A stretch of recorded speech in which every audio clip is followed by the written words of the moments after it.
Hello சொல்லு மச்சான். ஏய் நேத்து என் ஃப்ரெண்ட் உன்னை பார்த்து கூப்பிட்டானா, நீ திரும்பி கூட பார்க்கவே இல்லையா? அட நான் ஃப்ரெண்ட பார்க்கவே இல்ல. உன்னை பார்க்கவே இல்லைன்னு சொல்லடா. ஒரு நிமிஷம் இரு. ஏய் நேத்து நீ கண்ணாடி போட்டு போயிருந்தியா?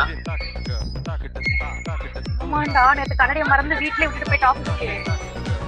கண்ணாடி போடலாம் தெரியாது. நீ வேணா இப்பயே வீடியோ கால் வா, நான் இப்பயே ப்ரூவ் பண்றேன். பேபி கண்ணாடியை கொடு. இப்போ என் கையில ஒரு காயின் இருக்கா, அது கீழே போடுறேன். நீ ஆளை எடுக்க சொல்றேன், நீ ஏன் பாரு. பேபி உன் கால் கிட்ட ஒரு காயின் இருக்கு, அது கொஞ்சம் எடு. ஏன் கால் கிட்டயா? ஏய் எங்கடா போட்டுட்ட? பாத்தியாடா? டேய் பேபி, ஆ எங்கடா போட்ட? காயினே இல்லடா. இல்ல பாரு. எப்பா? பாத்தியாடா? இல்லாத காயின் எவ்வளவு நேரம் தேடுறா பாத்தியா? அவர் கண்ணாடி இல்லைன்னா கண்ணு தெரியாது மச்சான். சொன்னா புரியுதா?